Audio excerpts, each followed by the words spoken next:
Baik, sir. Okey. Lupa nak pesan. Patut pengen ni gitu, 2 group patutnya. Ke group 3 dah ready ni? Kalau tak ready tak payah. Kalau ready boleh. Grup kita orang ada seorang tak sihat, Doktor. Oh, okey. So tak payahlah. Okey, hari ni one groups, mana lepas 4 hari bulan kita buat 2 group. Kita tak buat 3 group tak boleh, 3 tak boleh. Sekat 2 saja. Kita maksimum 2, minimum 1. 3 tak boleh. 3 ni terdesak lah. Terdesak buat juga. Terdesak akhir ni kalau tak sempat kena buat 3 juga. Tak apa, kita boleh handle. Okey, kita terus mulakan ke grup kedua.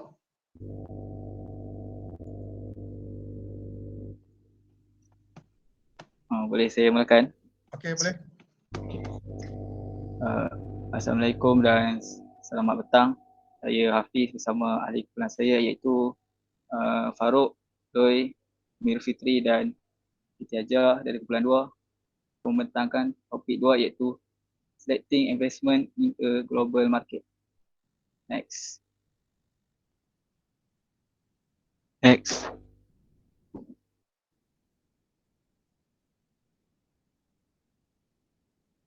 Okay, dalam slide ni kita akan membuat perbandingan antara pasaran modal antara 1969 dan 2010. Okay. Pada tahun 1970, sekuriti yang didagangkan dalam pasaran saham dan bond Amerika Syarikat merangkumi kira-kira 65% daripada semua sekuriti yang terdapat dalam pasaran modal dunia. Ini menyebabkan pelabur Amerika Syarikat memilih sekuriti daripada pasaran Amerika Syarikat kerana mereka percaya bahawa ia tidak berbaloi dengan masa dan usaha untuk memasukkan pelaburan yang terdapat dalam pasaran asing. Namun ia berubah selepas 40 tahun dengan drastik kerana pada tahun 2010 ia menunjukkan bahawa pasaran Amerika Syarikat bagi saham dan bond telah menurun daripada 65% pada tahun 1970 kepada 47% pada tahun 2010 yang dapat dilihat melalui rajah 3.1 di sebelah kanan itu. Ini menunjukkan bahawa pasaran sekuriti Amerika Syarikat menjadi kecil di pasaran modal dunia. Pertumbuhan ekonomi di negara lain lebih cepat berbanding dengan Amerika Syarikat yang memerlukan kerajaan asing dan syarikat individu untuk menerbitkan sekuriti hutang dan ekuiti untuk pertumbuhan ini. Oleh itu, pelabur asing juga perlu memikirkan kelebihan dalam melabur dalam saham dan bond asing dalam pasaran modal dunia. Next. Okay. Analisis pulangan dapat dilihat dalam paparan 3.2. Ini menunjukkan bahawa pulangan prestasi pasaran bond Amerika Syarikat menduduki tempat kelima daripada 6 negara. Ini berlaku disebabkan pada masa itu dolar secara amnya lemah dalam tempoh masa itu. Ini menyebabkan pelabur Amerika Syarikat mendapat pulangan asing. Antara lain, pelabur Amerika Syarikat yang melabur dalam bond asing ini akan menerima pulangan ke atas modal yang sama dengan pelabur tempatan. Tapi turut menerima pulangan kerana memegang mata wang asing yang meningkat berbanding dolar Amerika Syarikat. Okay, seterusnya.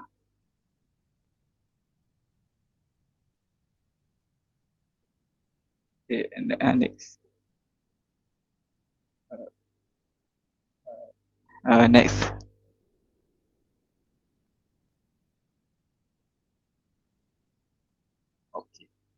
Okay, dalam paparan 33 ini menunjukkan pulangan tahunan dalam dolar Amerika Syarikat untuk 34 pasaran equity utama setiap tahun dari 2007 hingga 2010.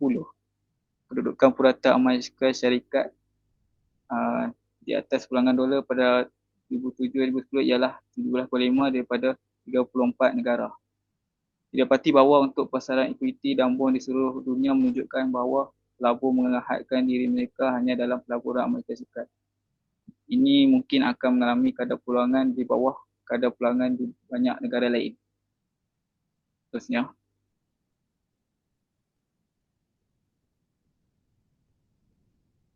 Okay. Risiko portfolio bagi bond global. Mengapakah perkara koalisi ini untuk pulangan antara bond Amerika Syarikat dan bond pelbagai luar negara itu berbeza? Ini berlaku kerana corak perdagangan antarabangsa, pertumbuhan ekonomi, dasar fizikal dan dasar monetari negara berbeza mengikut masa. Sebagai contoh, ekonomi Amerika Syarikat dan Kanada berkait rapat kerana jarak geografi mereka. Dasar ekonomi domestik yang sama dan luasnya perdagangan antara mereka. Masing-masing ada rakan dagang terbesar antara satu sama lain. Sebaliknya, Amerika Syarikat mempunyai kurang perdagangan dengan Jepun dan dasar fizikal dan monetari kedua-dua negara ini juga berbeza. Sebagai contoh, ekonomi Amerika Syarikat berkembang pada kebanyakan tahun 1990-an, manakala ekonomi Jepun mengalami keministan yang berpanjangan. Maksudnya, perbezaan ini menyebabkan koalisi pelangan bond antara Amerika Syarikat dan setiap negara juga berbeza.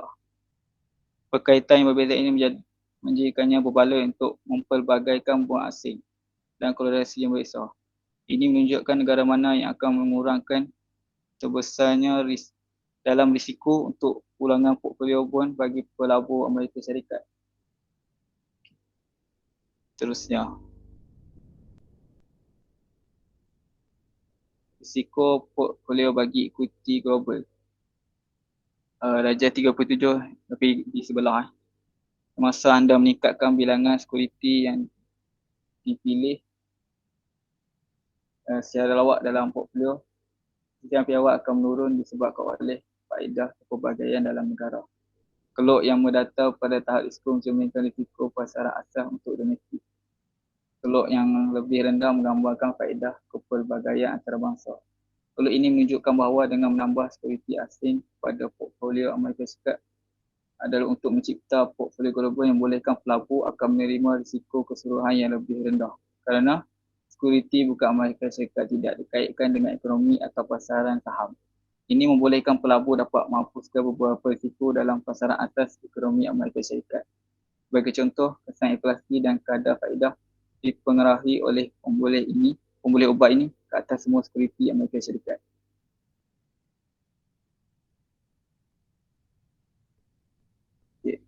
Kesimpulannya, realiti bagi pasaran untuk bond dan saham bukan Amerika Syarikat telah berkembang dari segi saiz dan kepentingannya menjadi lebih besar. Wang asing dan pelaburan saham menunjukkan bahawa kadar pulangan mereka adalah 10 lebih tinggi daripada kadar pulangan di pasaran Amerika Syarikat. Wujudnya kadar pulangan yang sama ke atas sekuriti asing digabungkan dengan perkali koalisi yang rendah menunjukkan bahawa menambahkan saham dan bond asing ke portfolio Amerika Syarikat hampir pasti akan mengurangkan risiko portfolio dan mungkin boleh meningkatkan pulangan puratanya.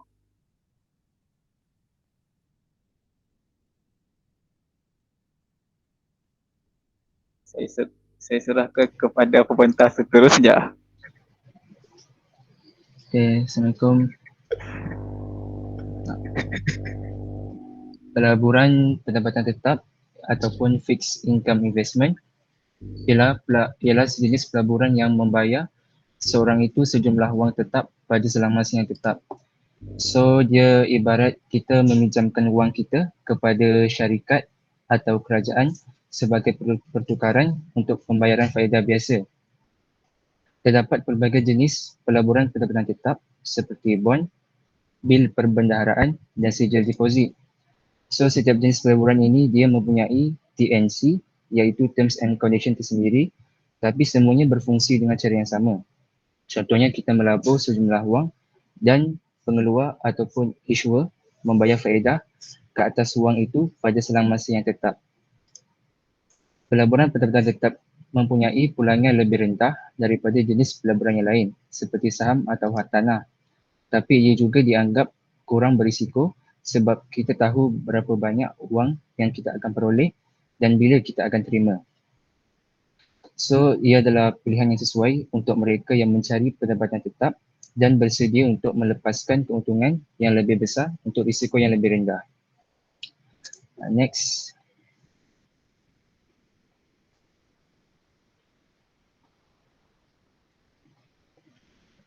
Seterusnya adalah akaun simpanan ataupun savings account.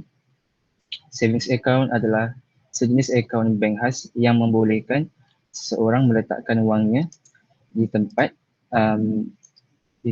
di tempat yang selamat dan boleh faedah ke atasnya. Dia ibarat macam sebuah tabung.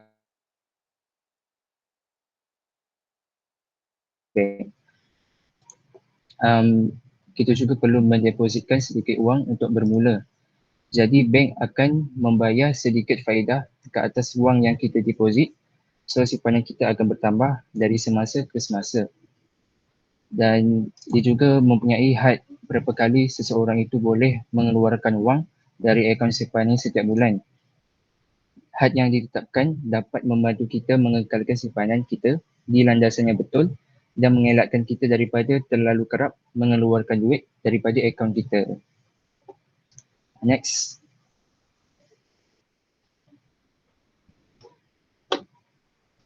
Seterusnya adalah instrumen pasaran modal ataupun capital market instruments.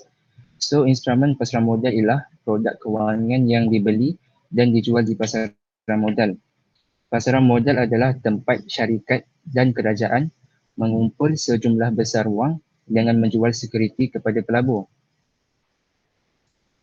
Terdapat pelbagai jenis instrumen pasaran modal seperti saham, bond dan derivatif. So setiap jenis instrumen ini ada ciri dan risiko yang tersendiri, tapi kesemuanya beri peluang kepada pelabur untuk peroleh pulangan daripada pelaburan mereka. Saham sebagai contoh mewakili pemilikan dalam syarikat dan memberi pelabur hak kepada sebahagian daripada keuntungan syarikat. Instrumen pasaran modal juga boleh menjadi lebih berisiko daripada jenis pelaburan yang lain kerana nilainya boleh berubah-ubah bergantung kepada keadaan pasaran. Next. Seterusnya adalah bond perbandaran ataupun municipal bonds. Bond perbandaran adalah sejenis pelaburan yang dikeluarkan oleh kerajaan negeri dan tempatan untuk mengumpul wang bagi projek awam. Contohnya seperti membina sekolah atau menambah baik infrastruktur. So bila kita beli bond perbandaran ni, kita pada dasarnya pinjamkan wang kita pada kerajaan dan kerajaan juga berjanji untuk bayar balik dengan faedah dalam tempoh masa yang ditetapkan. Salah satu ciri unik bond perbandaran ini ialah faedah yang diperoleh ke atasnya biasanya dikecualikan daripada cukai pendapatan persekutuan. Tapi dalam setengah kes juga faedah mungkin dikecualikan daripada cukai negeri dan tempatan bergantung kepada tempat tinggal kita dan tempat bond itu dikeluarkan. Ia juga dianggap sebagai pelaburan yang agak selamat sebab ia disokong oleh keupayaan kerajaan untuk meningkatkan hasil melalui cukai. Tapi sebab dia pelaburan, still ada risiko yang terlibat. Seterusnya, next. Seterusnya adalah bond korporat ataupun corporate bonds. Ia adalah sejenis pelaburan yang dikeluarkan oleh syarikat untuk mengumpul wang demi pelbagai tujuan. Contohnya seperti mengembangkan perniagaan atau membiayai projek baru. Apabila kita beli bond korporat, kita pada dasarnya pinjamkan wang kepada sesebuah syarikat tersebut dan berjanji untuk bayar balik dengan faedah dalam tempoh masa yang ditetapkan. Kadar faedah bond korporat biasanya lebih tinggi daripada kadar yang seorang itu akan dapat daripada akaun simpanan atau bond kerajaan. So, selain itu, syarikat diberi penarafan kredit oleh agensi penarafan kredit yang menilai keupayaan mereka untuk membayar balik obligasi hutang mereka. So syarikat yang ada penarafan kredit yang tinggi dianggap kurang berisiko dan lebih berkemungkinan membayar balik pemegang bond mereka. Pelabur yang mencari pulangan lebih tinggi daripada akaun simpanan atau bond kerajaan juga boleh mempertimbangkan bond korporat. Next. Seterusnya adalah bond subordinate ataupun subordinated bonds. Bond ni adalah jenis bond korporat juga yang lebih rendah keutamaannya daripada jenis hutang lain yang dikeluarkan oleh syarikat. Tapi terdapat juga peluang yang lebih tinggi bahawa pelabur mungkin kehilangan sebahagian atau semua pelaburan mereka jika syarikat mungkin pada obligasi hutangnya. biasanya menawarkan kadar faedah yang lebih tinggi untuk memberi pampasan kepada pelabur untuk risiko tambahan. Bond subordinat juga adalah pilihan yang bagus untuk pelabur yang mengambil risiko yang mahukan pulangan yang lebih tinggi. Next. Seterusnya adalah bond pendapatan, income bonds. Ia adalah sejenis bond yang membayar faedah hanya jika syarikat atau organisasi yang mengeluarkannya menjana pendapatan yang mencukupi untuk menampung pembayaran faedah. So maksudnya jika syarikat tu tak jana pendapatan yang mencukupi, pelabur mungkin tak dapat terima sebarang bayaran faedah. Ia juga menawarkan kadar faedah yang lebih tinggi untuk memberi pampasan kepada pelabur untuk risiko tambahan. Maksudnya, tapi ini juga bermakna pelabur mungkin kehilangan sebahagian atau semua pelaburan mereka jika syarikat tidak dapat jana pendapatan yang mencukupi. So, bond pendapatan juga menawarkan pulangan yang lebih tinggi daripada akaun simpanan maupun bond kerajaan. Seterusnya adalah saham pilihan, preferred stock. Ia adalah sejenis saham yang memberi pemegang saham keutamaan tertentu berbanding pemegang saham biasa. Contohnya, pemegang saham pilihan mungkin terima pembayaran dividen tetap sebelum sebarang dividen dibayar kepada pemegang saham biasa.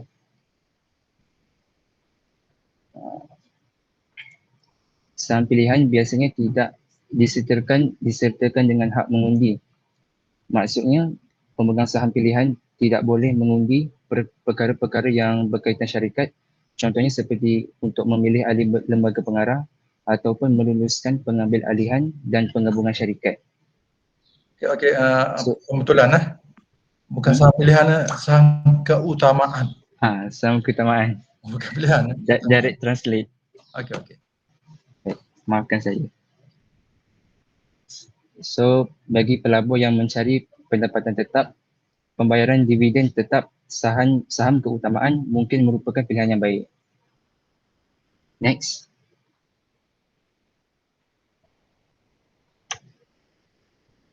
Seterusnya adalah pelaburan bond antarabangsa iaitu International Bond Investing.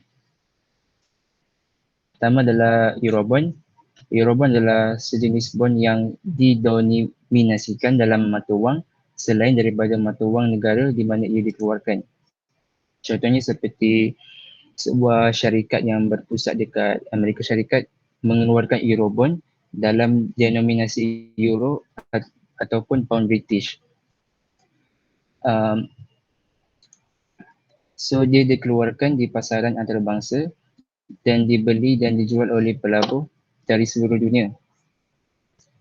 So Eurobond ni, sebab Eurobond ni dia tak dikeluarkan dalam mata wang tempatan, jadi Eurobond ni boleh digunakan sebagai cara untuk syarikat mengumpul dana daripada pelabur antarabangsa tanpa expose diri diorang terhadap risiko mata wang. Eurobond juga boleh menjadi pilihan yang baik untuk pelabur yang mencari kepelbagaian dalam portfolio mereka atau mahukan pendedahan kepada pasaran mata wang yang berbeza.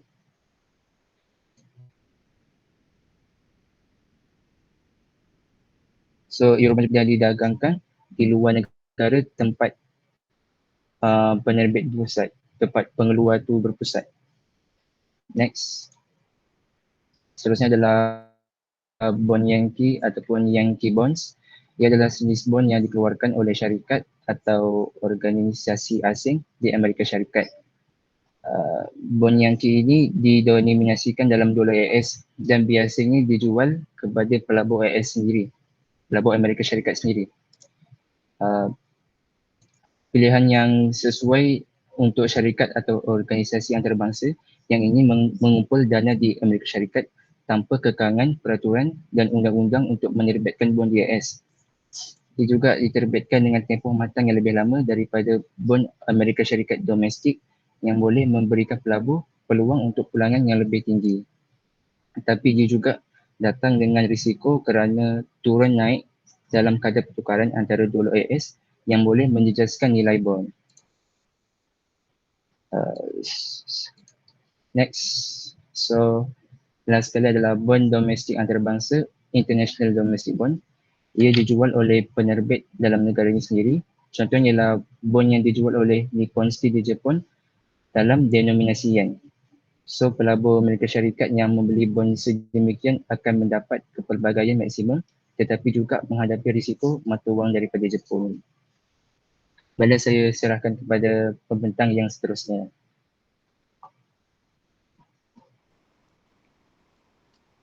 Selamat petang.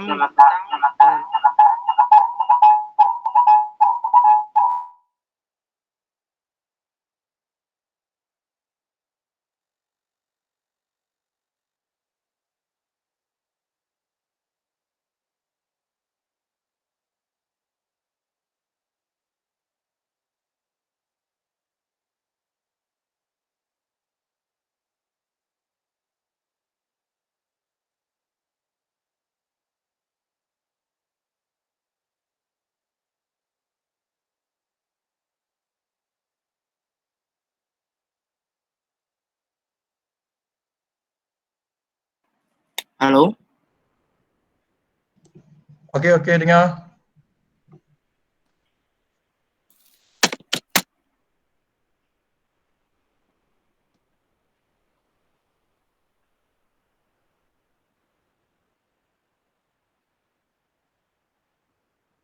Halo, selamat petang dan salam sejahtera Dr. Omar dan rakan sekalian. Saya Lui ingin membentangkan instrumen equity untuk common stock saham. Saham merupakan pemilik saham sesebuah syarikat berkongsi kejayaan dan kerugian sesebuah syarikat itu. Syarikat itu mungkin terpaksa mencairkan asetnya bagi membayar semua pemihutangnya, sebagai contohnya supplier. Saham juga merupakan sejenis pelaburan yang agak berisiko berbanding dengan pendapatan tetap. Sebagai contohnya, jika kita membuat pelaburan dalam sesebuah perniagaan tu dan kita boleh dapat saham sesebuah perniagaan mengikut rasio. Sebagai contohnya, pelabur akan mendapat 1/3 keuntungan jika pelaburan modal ke dalam perniagaan tersebut mengambil bahagian 1/3 daripada kesemua modal. Seterusnya, jika syarikat itu mengalami krisis kewangan, maka syarikat itu akan membayar hutang supplier dulu untuk pemegang saham kemungkinan akan menanggung segala kerugian. Maksudnya pemegang saham tidak dapat duit balik jika syarikat itu bankrupt. Next. Untuk equity asing, ada 4 foreign equity. Yang pertama sekali, Receipt Depository Amerika Syarikat. Lepas tu yang kedua, saham Amerika, dan yang ketiga, bursa saham asing, dan yang keempat, Global Mutual Funds ETFs. Untuk yang pertama, Receipt Depository America ADRS. Hal ini merupakan satu sijil yang dikeluarkan oleh bank yang mewakili saham dalam saham asing. Hal ini merupakan cara yang mudah dan cair untuk pelabur Amerika Syarikat memiliki saham asing. ADR dan dividennya adalah berharga dalam dolar Amerika Syarikat dan dibeli dan dijual di bursa saham asing biasa, sama ada di pasaran berulang OTC atau di bursa saham New York. Untuk yang ketiga, saham Amerika, American Shares, security yang dikeluarkan oleh Amerika Syarikat, agent, pemindahan bagi firma asing. Bilangan saham Amerika yang terhad tersedia kerana perbelanjaan tinggi yang ditanggung oleh firma asing. Sebagai contohnya, HCDI, Haber Custom Development Inc. Untuk yang ketiga, saham asing, foreign shares, bursa saham yang beroperasi di luar Amerika Syarikat. Sebagai contohnya, bursa saham London, LSE, ia mesti dijalankan dalam mata wang asing dan saham mesti dipindahkan ke Amerika Syarikat.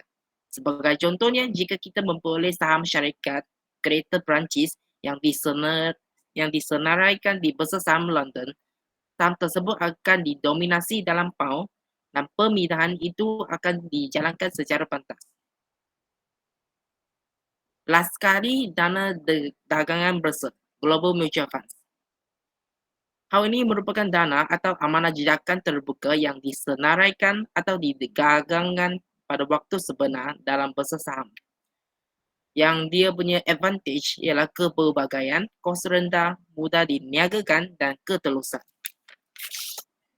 Untuk kepelbagaian, kita dapat pendedahan kepada kelompok security seperti saham, bond atau komoditi dalam satu transaksi. Hal ini merupakan cara efisien untuk memperoleh diversifikasi serantau atau antarabangsa. Yang kedua, kos rendah. Yuran pengurusan tahunan ETFs adalah lebih rendah berbanding dengan amanah saham yang menjadikan ETF lebih ekonomi untuk dibeli dan sebagai pelaburan jangka masa panjang. Yang ketiga, ketulusan.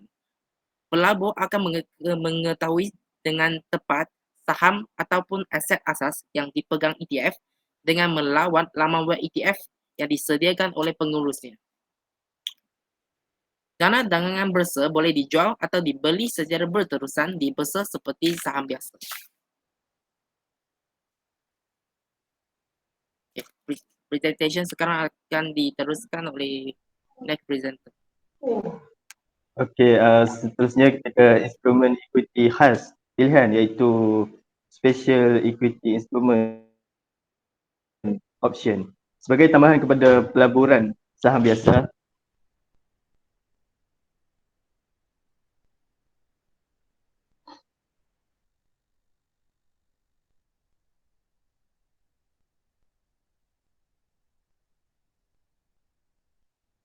okey.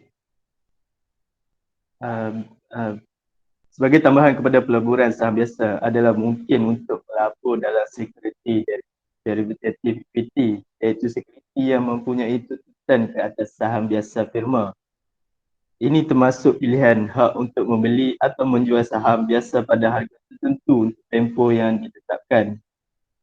Dua jenis instrumen pilihan ialah warrant dan put and call. Warrant ialah pilihan yang dikeluarkan oleh sebuah syarikat yang memberikan pemegang saham hak untuk memperoleh saham biasa firma daripada syarikat pada harga tertentu dalam tempoh masa yang ditetapkan. Warrant itu tidak termasuk pemilikan saham tetapi hanya pilihan untuk membeli saham. Warrant biasanya dikeluarkan oleh syarikat itu sendiri, bukan pihak ketiga. Pelabur tidak boleh menulis warrant mereka sendiri. Warrant tidak membayar dividen atau disertakan dengan hak mengundi. Pelabur tertarik kepada warrant sebagai satu cara untuk memanfaatkan kedudukan mereka dalam security. Okay, untuk put and calls, untuk calls ialah kontrak yang terikat dengan saham. Yuran yang dibayar dipanggil premium untuk kontrak. Itu memberi hak untuk membeli saham pada harga yang ditetapkan, dikenali sebagai harga mogok pada bila-bila masa sehingga tarikh tamat tempoh kontrak. Jika harga saham meningkat, maka boleh meneruskan atau menjual kontrak itu sendiri untuk mendapatkan keuntungan. Jika tidak, maka boleh membiarkan kontrak itu tamat dan harga kehilangan bayar. Titik peluang modal pada pilihan kos ialah jumlah harga mogok dan premium. Apabila mempunyai pilihan kos, ia boleh mengira untung atau rugi pada bila-bila masa dengan harga semasa daripada titik peluang modal. Untuk put ialah jual kontrak yang terikat dengan saham, iaitu membayar premium untuk kontrak, diberikan hak untuk menjual saham pada harga mogok. Kita boleh melaksanakan kontrak pada bila-bila masa sehingga tarikh tamat tempohnya. Jika harga saham menurun, maka kita boleh menjual put untuk mendapatkan keuntungan. Kita tidak diwajibkan untuk meneruskan kontrak. Jadi jika harga aset tidak turun, untuk boleh membiarkan kontrak tamat. Titik peluang modal pada pilihan put ialah perbezaan antara harga mogok dan apabila mogok pilihan put.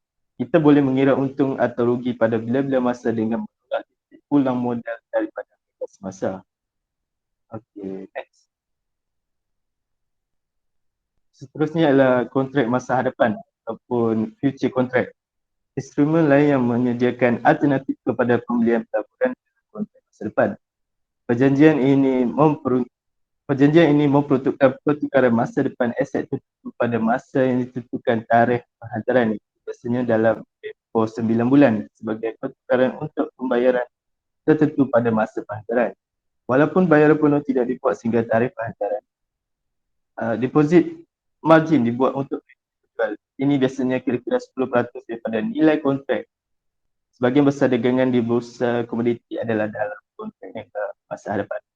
Agar semasa kontrak niaga masa hadapan ditentukan oleh kepercayaan peserta tentang masa depan untuk komoditi tersebut. Sebagai contoh, pada bulan Julai tahun tertentu, seorang peniaga boleh membuat spekulasi di Chicago Board of Trade untuk gandum pada bulan September, Disember, Mac dan Mei tahun berikutnya.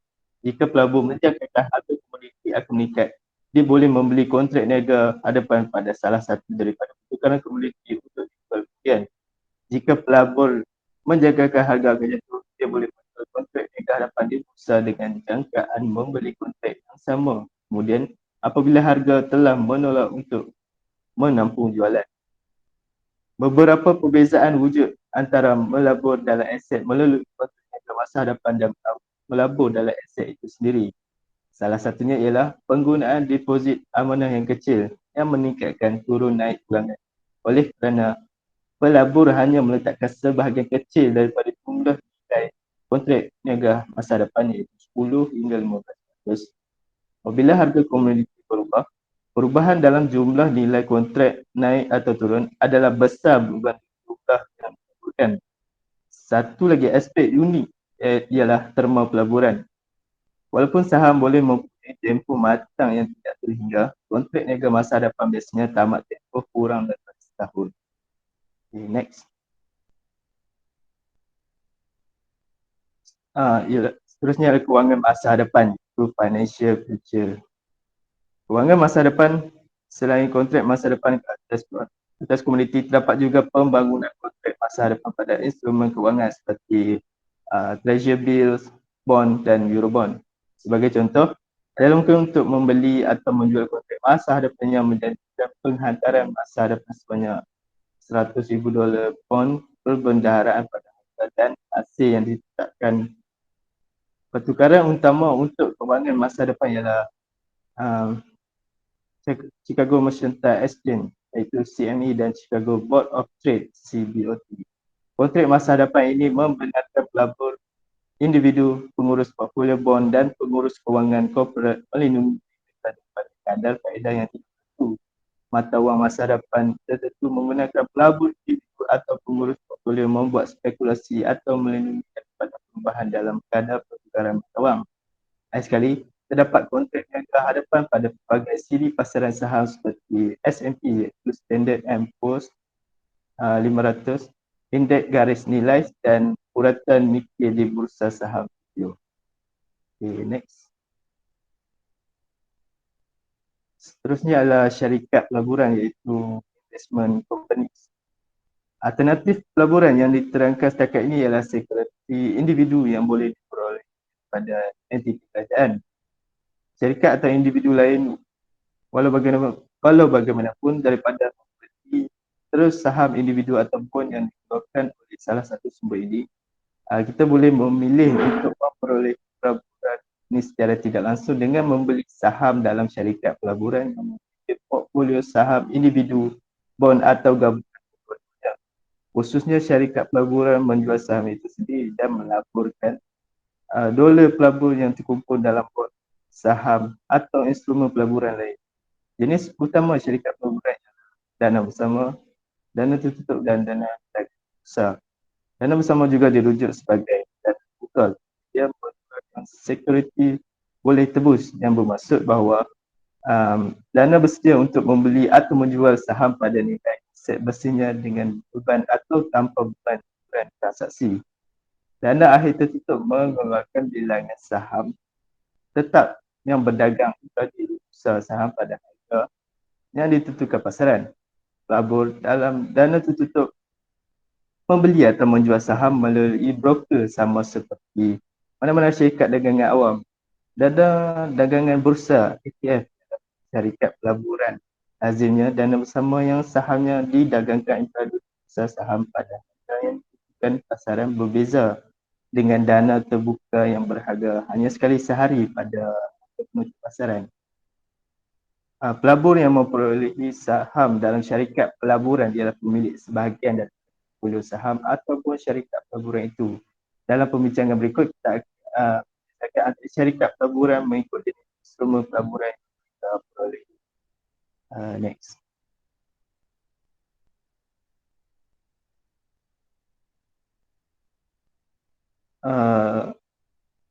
Next ialah dana pasaran wang. Dana pasaran wang iaitu money market funds. Dana pasaran wang ialah syarikat pelaburan yang memperoleh pelaburan jangka pendek berkualiti tinggi dirujuk sebagai instrumen pasaran wang seperti treasury bill, kertas komersial grade tinggi iaitu pinjaman wang daripada pelbagai syarikat dan daripada bank pusat wang utama. Hasil pada portfolio pasaran yang wang sentiasa mengatasi yang terdapat pada bank biasa kerana pelaburan oleh pasaran wang adalah lebih besar dan dana boleh committed kepada tempoh matang yang lebih lama biasa. Samping itu, pelanggan atas kertas komersial adalah melebihi kadar utama. Pelaburan permulaan minimum biasa dalam dana pasaran wang ialah $1,000. Ia tidak mengenakan komisen jualan dan tambahan adalah $250 hingga $500. Kita sentiasa boleh mengeluarkan dana daripada dana pasaran wang tanpa penalti, iaitu biasanya dengan menulis cek pada akaun, dan kita boleh menerima faedah hingga hari pengeluaran. Individu cenderung menggunakan dana pasaran wang sebagai alternatif kepada akaun simpanan bank. Ia secara amnya agak selamat walaupun mereka tidak insurankan. Mereka biasanya menghadapkan pelaburan mereka kepada pelaburan pendek yang berkualiti tinggi. Mereka memberikan hasil melebihi apa yang tersedia pada kebajikan akaun simpanan dan dana tersedia. Oleh itu, kita mungkin menggunakan salah satu daripada dana untuk mengumpul dana untuk bayar tuition ataupun bayaran kereta.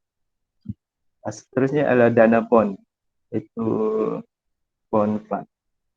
Dana bond biasanya melabur dalam pelbagai bond jangka panjang kerajaan, peperat atau perbandaran. Ia berbeza mengikut jenis dan kualiti bond yang termasuk dalam portfolio seperti yang dinilai oleh pelbagai perkhidmatan penarafan. Secara khusus, dana bond terdiri daripada dana yang melabur hanya dalam bond kerajaan tanpa risiko dan bond korporat grade tinggi pada bond korporat yang berkadar rendah atau bond perbandaran yang dipanggil bond hasil tinggi atau bond sampah. Jangkaan hasil daripada pelbagai dana bond akan berbeza dengan dana bond kerajaan risiko rendah membayar hasil terendah dan dana bond hasil tinggi dijangka memberikan hasil. Next ialah dana saham biasa iaitu common stock funds. Banyak dana saham biasa melabur untuk mencapai objektif pelaburan yang boleh termasuk pertumbuhan agresif, pendapatan pelaburan, logam berharga dan saham antarabangsa. Dana sedemikian menawarkan pelabur yang lebih kecil faedah kebahagiaan pengurusan profesional. Ia termasuk gaya pelaburan yang berbeza seperti tumbuhan atau nilai dan menunjukkan pada firma bersaiz alternatif termasuk saham bermodal kecil, pertengahan dan bermodal besar. Untuk memenuhi pelbagai keperluan pelabur, banyak dana telah digunakan yang telah tertumpu dalam satu industri atau sektor.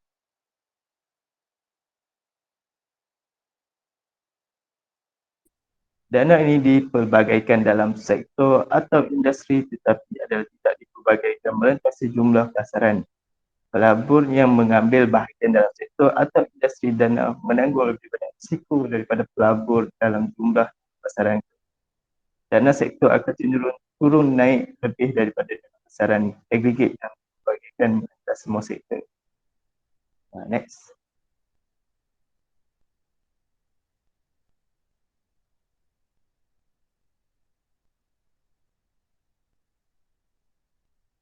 Next slide.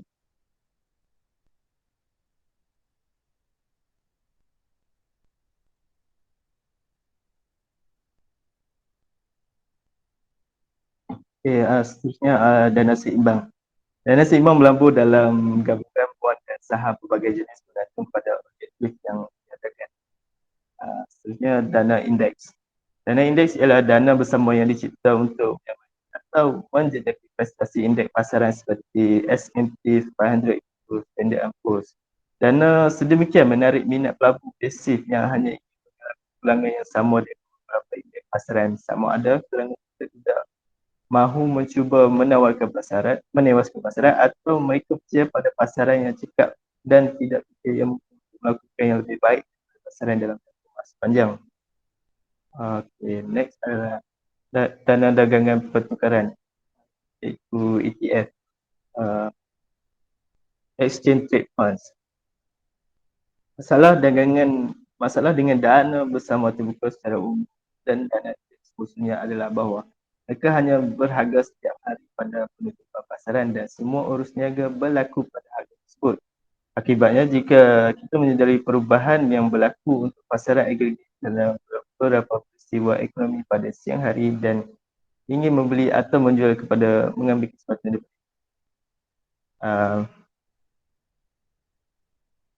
sebagai tindak balas kepada masalah ini, AMEX pada tahun 1993 mencipta dana indeks yang terikat dengan S&P 500 dana dagangan bursa ETF yang boleh didagangkan secara berterusan kerana harga untuk 500 saham dikemas kini secara berterusan supaya mungkin untuk membeli dan menjual ini seperti saham-saham seperti yang dinyatakan sebelum ini.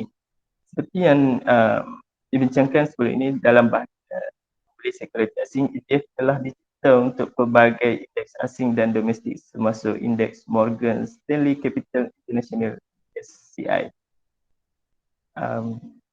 Prestasi ETF ini telah dianalisis oleh Corona Nailing dan Trester 1994 seperti yang dinyatakan sebelum ini. Pertumbuhan dalam bilangan ETF pendidikannya adalah ketara. Okay. Saya serahkan kepada next presenter. Okay, terima kasih kepada saudara itu. Saya akan sambung semula perbincangan kita. Baiklah, saya akan menerangkan mengenai hartanah. Hartanah ialah satu pelaburan yang menarik dan menguntungkan. Next slide.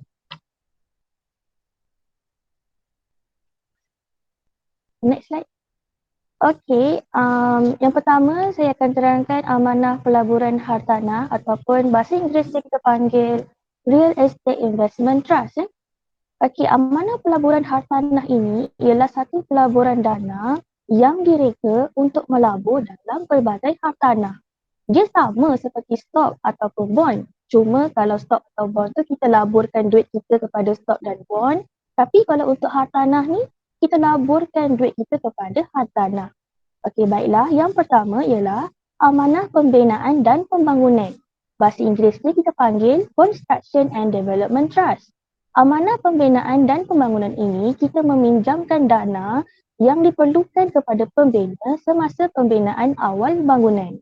Okey. Untuk yang kedua ialah amanah gadai janji. Amanah gadai janji bahasa Inggerisnya ialah Mortgage Trust. Amanah gadai janji menyediakan hartanah pembiayaan jangka panjang. Mereka memperolehi gadai janji jangka panjang ke atas hartanah sebaik sahaja pembinaan selesai. Maksudnya bila bangunan tu dah selesai, barulah dapat amanah gadai janji tu. Okay, and then amanah equity pula memiliki pelbagai pendapatan, terutamanya yang menghasilkan hartanah lah. Contohnya bangunan pejabat, pusat membeli belah ataupun rumah pangsa puri. Pelabur yang membeli saham terhadap sebahagian portfolio pendapatan tersebut. Maksudnya dekat sini sebagai seorang pelabur, dia boleh membeli saham daripada sebahagian portfolio pendapatan tersebut. Okay, next slide. Okay, seterusnya ialah amanah pelaburan hartanah secara langsung. Okey, secara kebiasaannya amanah pelaburan hartanah secara langsung ni biasanya pembelian rumah lah yang kita boleh nampak secara langsung untuk amanah pelaburan hartanah ni. Biasanya pembeli membayar sejumlah wang sama ada bayar secara tunai atau membuat secara ansuran mengikut jumlah tahun melalui gadaian. Dan macam mana kita boleh katakan pembelian rumah ni sebagai satu pelaburan? Okey, bila kita gadai semula rumah atau jual rumah dengan harga yang lebih tinggi, tapi biasanya tak ada orang lagi lah yang membeli rumah secara tunai. Kebanyakannya membeli rumah ni kita akan buat secara ansuran. Okey, seterusnya pembelian tanah ataupun raw land, maksudnya tanah je semata-mata. Pembelian tanah pun kita panggil dia sebagai pelaburan hartanah secara langsung. Tapi kita tahulah kalau kita membeli tanah ni, dia ada risiko dalam membeli tanah. Okay, risiko yang pertama ialah mempunyai aliran tunai negatif yang disebabkan oleh pembayaran gadai janji, penyelenggaraan harta dan cukai. Okay.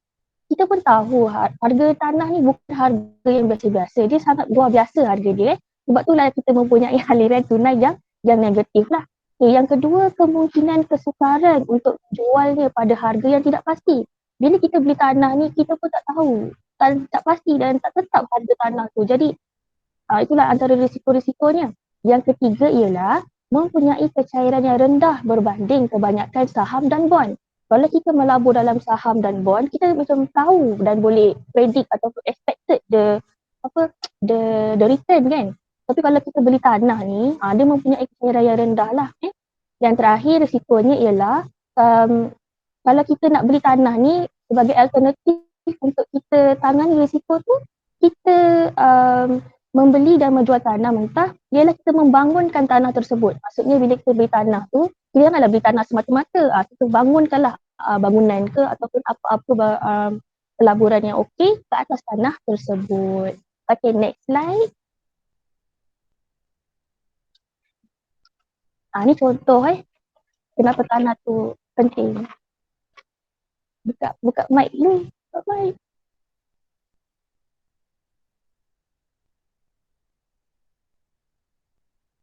Dia kena buka mic. Ni sedikit sebab video lah. Okay.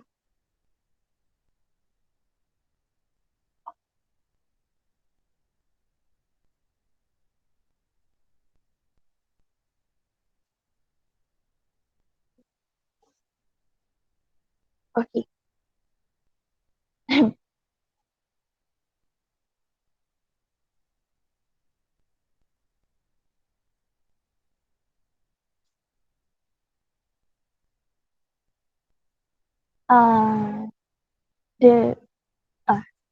Ni kalau tengok kan cerita ni kan, pernah tengok kan Cik Duyung. Cik Duyung ni kan ayah dia kata kalau nak kahwin dengan anak dia kenalah beli tanah. Macam tu lah kan. Maksudnya kita tahulah kepentingan tanah tu kan sekarang ni. Okay, next slide.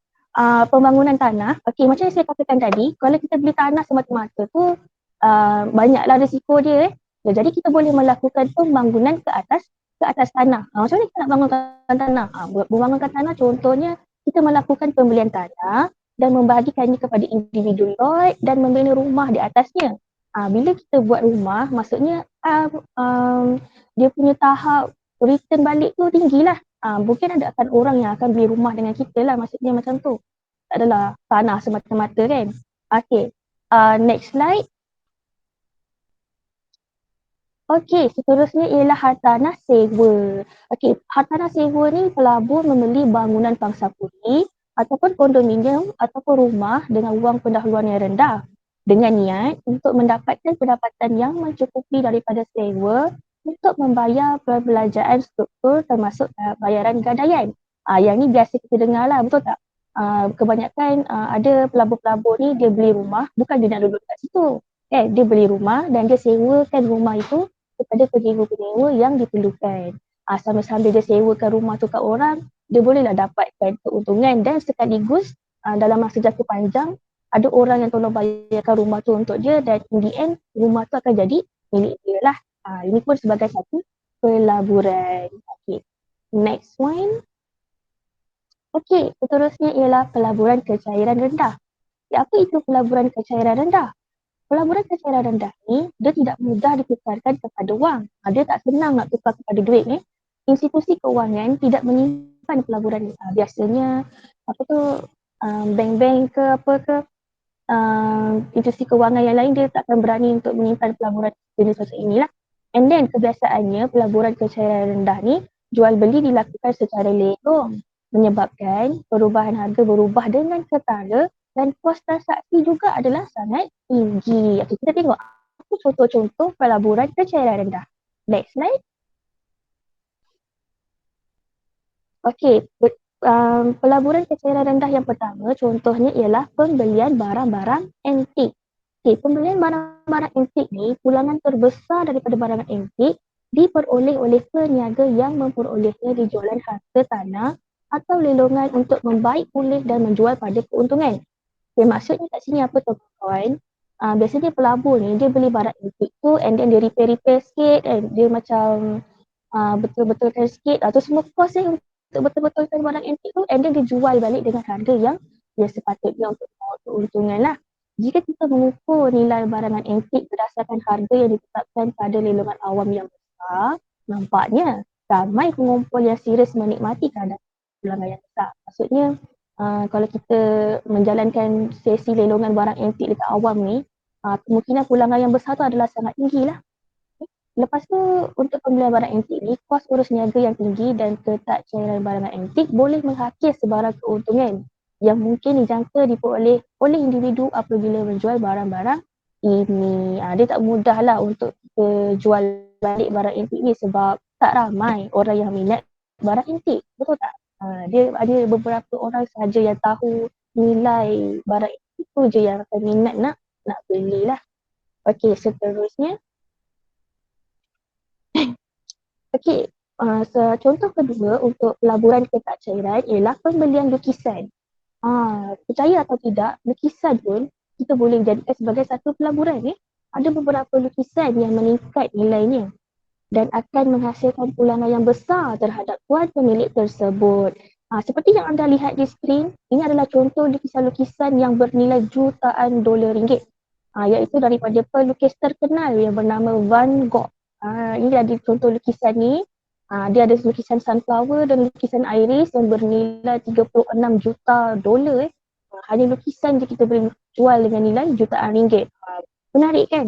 Lepas tu, kalau kita nak menceburi bidang pelaburan lukisan ni, dia memerlukan pengetahuan yang puas tentang seni dan dunia seni lah. And then, kita memerlukan sejumlah besar modal untuk memperoleh karya artis terkenal. And then memerlukan kesabaran dan keupayaan untuk menyerap kos transaksi yang tinggi lah. Biasanya kalau kita nak beli lukisan ni, dia bukan mudah lah. Kita pun kadang-kadang macam memerlukan pengetahuan lah untuk menilai macam mana kita nak letakkan harga kepada lukisan tersebut. Okay, next one. Okay, the last berlian. Berlian pun kita boleh jadikan sebagai satu pelaburan tapi yang susah lah untuk dicairkan. Berlian boleh menjadi sangat tidak cair. Proses penggradan yang menentukan kualiti mereka agak subjektif. Okey, dia berlian ni kita dia ada grade-grade dia yang kita boleh ukur dan setiap grade tu lain dia punya nilai dia. Macam ada grade nombor berapa karat kan, apa benda karat tu. Dia susah lah untuk kita menentukan kualiti dan agak subjektif. And then kebanyakan grade pelaburan permata memerlukan modal yang besar. Bukan senang kalau kita nak tentukan grade pelaburan tu, dia memerlukan modal yang sangat besar. Ia tidak menjana aliran tunai positif semasa pegangan sehingga tempoh batu itu dijual. Maksudnya kalau kita beli berlian ni, kita pegang berlian tu, selagi kita pegang berlian tu, kita takkan dapat aliran tunai. Melainkan kalau kita jual diamond tu baru kita dapat nilai. Okey? Last, ada lagi slide. Next one. Okey, terima kasih. Itu sahaja saya telah serahkan kepada seterusnya. Okay.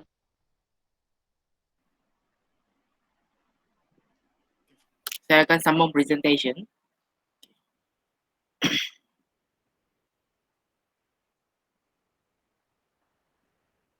Okay. Risiko pulangan ke atas pelaburan alternatif. Aset yang lebih berisiko dengan sisihan piawai yang lebih tinggi mengalami pulangan yang lebih tinggi. Lepas tu, pelaburan tanpa risiko seperti 30 hari BLT mempunyai pulangan yang lebih rendah dan sisihan piawai yang terkejut. So, yang next, seni dengan antik.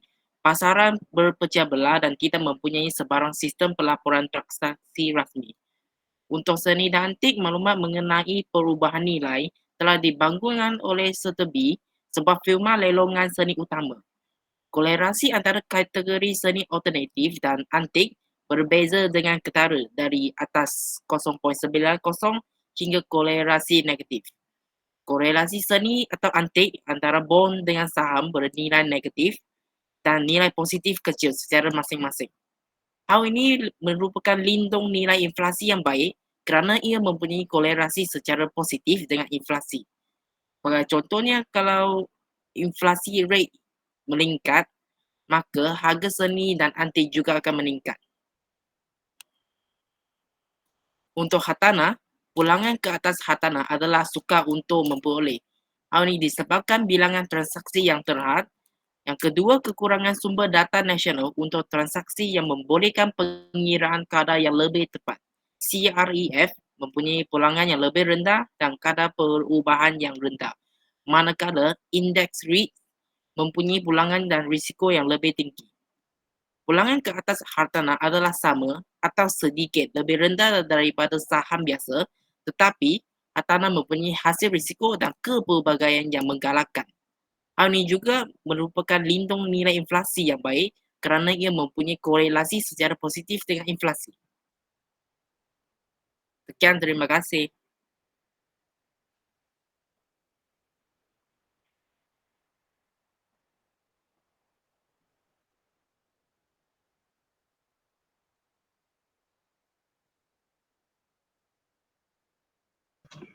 Ada lagi yang nak bentang?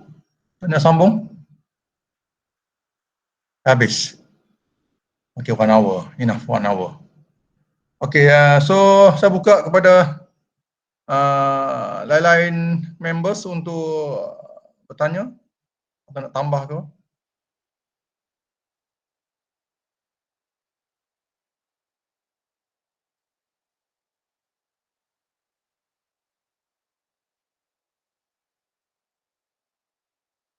Tak ada?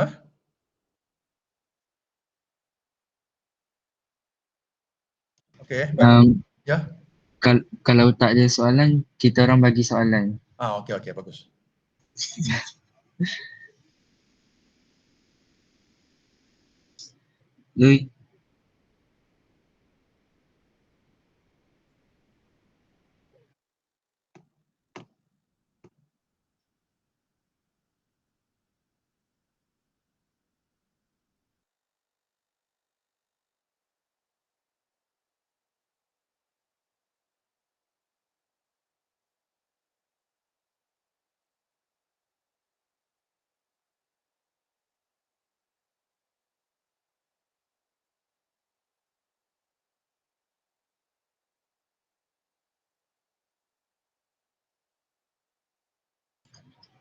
Lui, tak buka mic.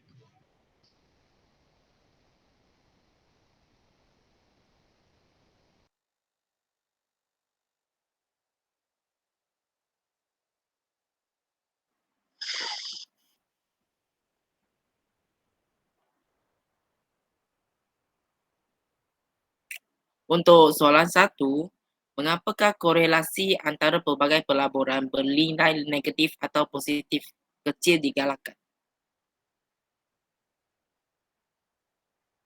Siapa dapat answer quiz ni dapat hadiah.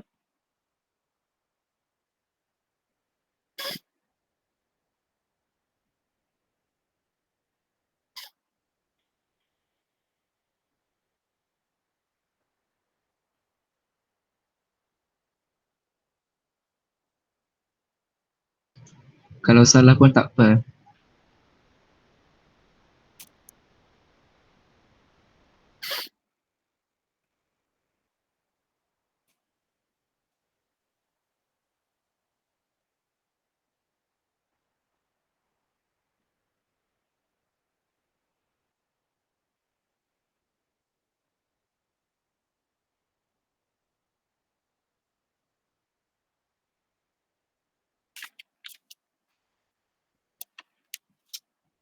Ada orang boleh bagi jawapan ke?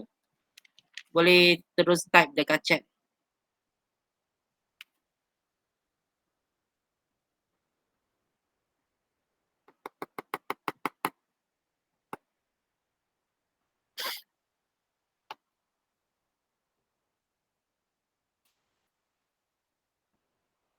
Okay lah, kita orang bagi masa fikir-fikir dulu.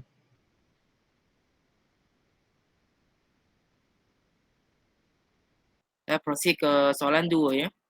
Untuk soalan 2 dalam pelaburan pendapatan tetap, apakah itu CDS? Kena bagi jawapan dalam bahasa Inggeris. Lepas tu ia lebih berisiko tinggi atau rendah berbanding dengan pelabur lain? Jelaskan. Untuk soalan ketiga, apakah pelaburan yang mempunyai kemampuan lindungan nilai Doi, inflasi? slow. Yang soalan nombor 2 tadi tak dapat lagi. Boleh?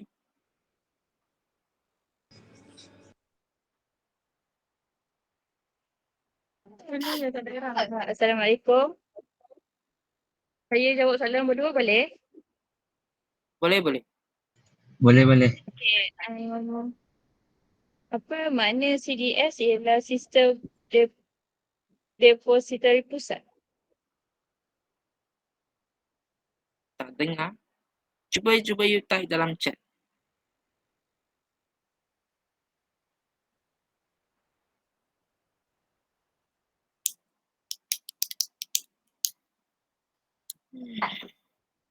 Sistem depositary pusat. Bukan jawapan ni. Bukan.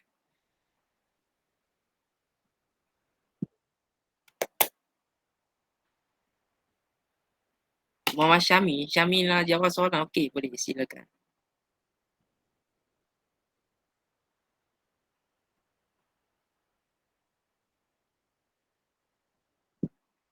Central Depository. No. Yang S tu tak payah, dia tak ada meaning punya. You just bagi jawapan CD saja dalam bahasa Inggeris. CD. Untuk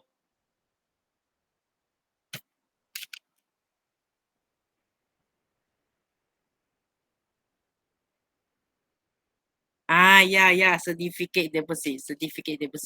Lepas tu dia lebih berisiko tinggi atau rendah berbanding dengan pelaburan lain. Jelaskan. Seperti Hartanah. Dia pelaburan rendah. Low risk. Sorry. Low risk. Low risk. Okey. Kena jawab full. Kena jawab full.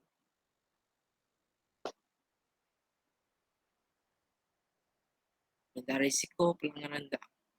Ya, okey.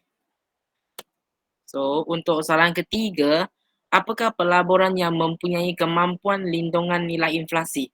Maksudnya kalau inflasi rate meningkat, nilai dia juga akan meningkat.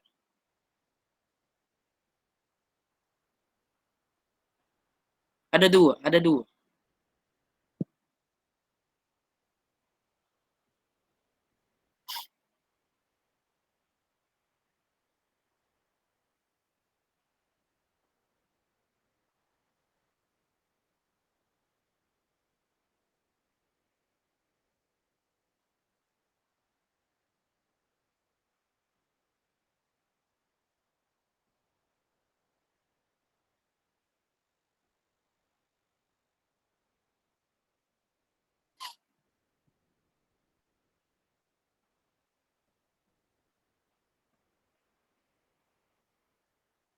Hartanah ada lagi satu.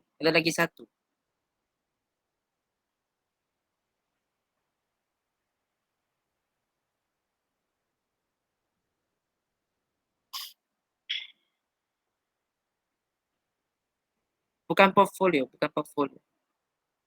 Dia after Hartanah.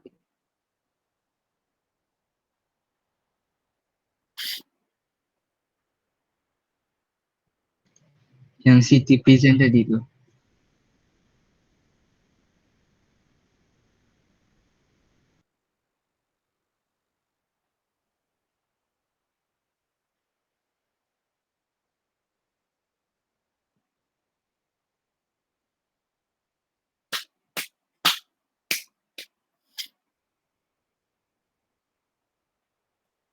Hartanah sama dengan rumah kan?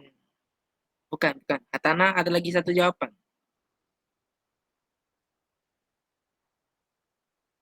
Tak clue. Lukisan.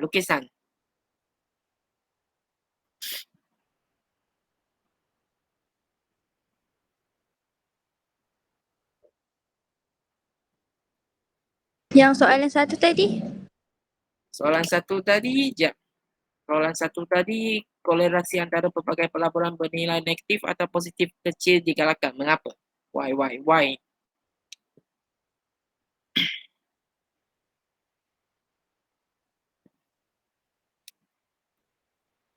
Senang je soalan. Kisah antik. Okey lah, boleh lah. Kalau kisah antik boleh lah. Dah tak nak.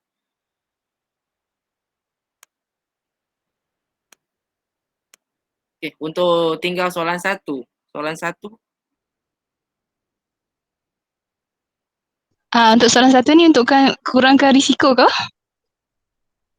ya, kurangkan risiko kepelbagaian global bond portfolio. Okey, tanya.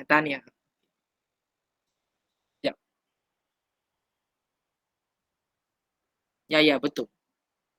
So, tanya kepada siapa? Siti nak tuliskan dia punya nama, Liz? Sudah. Saya sudah dapat nama dia. Sudah, Nanti kita akan bagi hadiah kepada para pemenang ya. Tanya. Thank you. Terima kasih. Sekian, terima kasih. Okay, terima kasih pada pembentang dan juga lain-lain members yang respon pada soalan tadi. Bagus Okey, saya rasa sudah cover semua dah ni. Cuma dalam pelaburan ni kita ada pelbagai instrumen portfolio pelaburan kita banyak Cuma kita kena pilih manakah instrumen yang lebih menarik dan juga kata kurang risiko lah, risk free ataupun bebas risiko. Kalau bebas risiko di Malaysia ada bebas risiko, risk free. Itu kita melabur dalam unit trust di bawah ASMB di bawah Permanent National Berhad dan juga tabung haji itu risk free, tak ada risiko. Memang every year dapat dividen tak pernah dapat dividen. Dan juga kalau kamu tahu itu modal saham berakyat pun tak ada risiko. Memang setiap tahun diisytiharkan dividen 10% sampai 20%. Tahun sekali bagi tahun 2010 saya bagi 20%, 10% cash dividend, 10% stock dividend. Saham berakyat dia banyak untung. Itu jika, tapi masalahnya ada isu dia, masalah kita tak boleh nak beli dah. Tak boleh beli banyak. Dia bagi setakat 500 sahaja. Modal terbuka hanya seorang, hanya RM500 sahaja, tak lebih. Dulu tahun 90-an boleh beli. Siapa banyak duit boleh beli. Dulu saya sempat beli tak banyak pun. Okey, itu yang menarik Dan kalau kita melabur dalam stock market pun ada risiko Stock market ni kita high risk high return. Hari ni kita dapat 1 million, esok kita mungkin untung lagi, mungkin akan rugi 2 million. Itu biasalah saham. Saham ni atau high risk high return. Kita akan terdedah dengan sifat tamak, manusia tamak. Nak 1 million dapat 1 million hari ni, esok nak 2 million. Dapat 2 million nak 3 million, itulah manusia. Takkan puas manusia. Dan pelaburan yang paling secure hartanah. Hartanah pada secure. Tanah-tanah yang baik tanah yang bagus, beli tanah pertanian dan tempat-tempat yang tak kena berbanjir dan juga ada boleh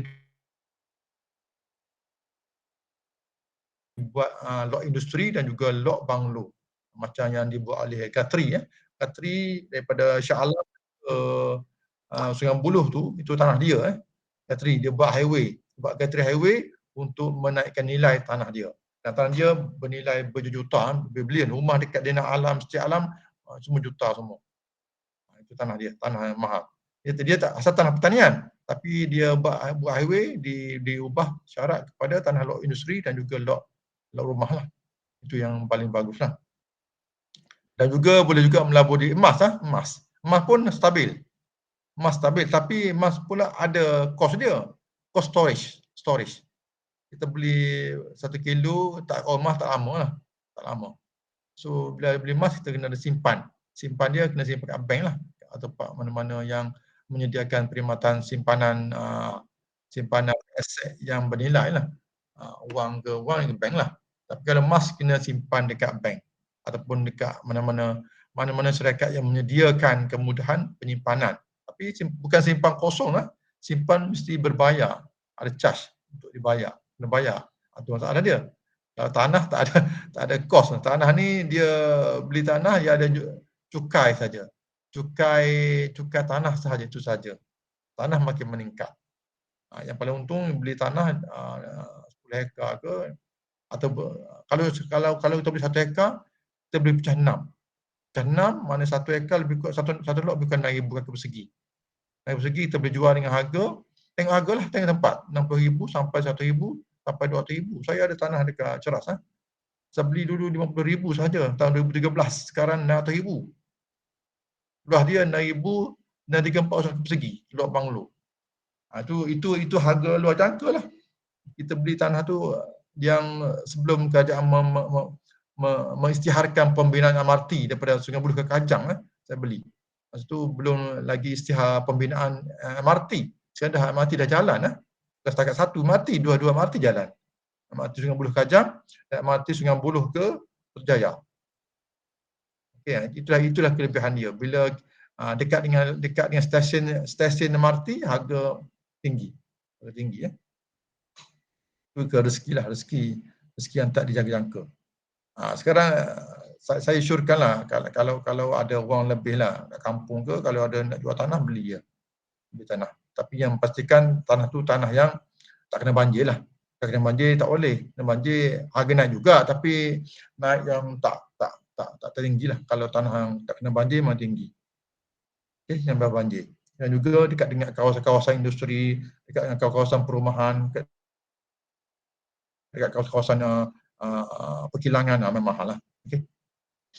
Dan juga kalau di Amerika dia banyak bond.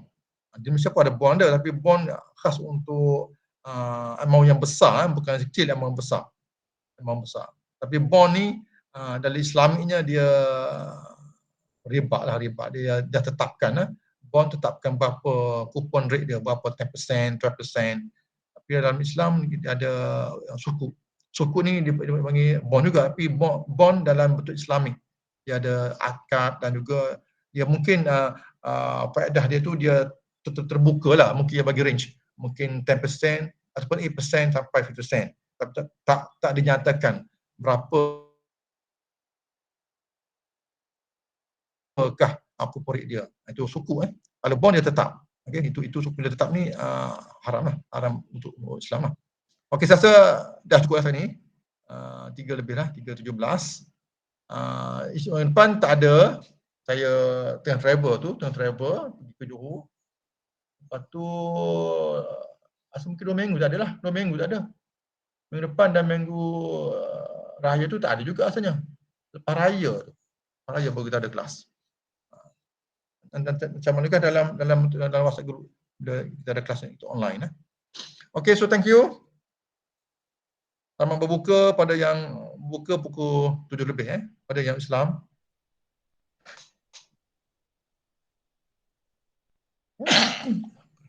Yang bukan Islam boleh pergi mencuba makanan-makanan dekat bazar Ramadan, boleh cuba makanan-makanan yang tak pernah jumpa pun berjumpa. Dan hari ni ada majlis buka puasa dekat masjid Opsi. Betul. Ada. Datang. Semua datang. So thank you. Thank you, Doktor. Doktor. Terima kasih, Doktor. Terima kasih, Doktor. Terima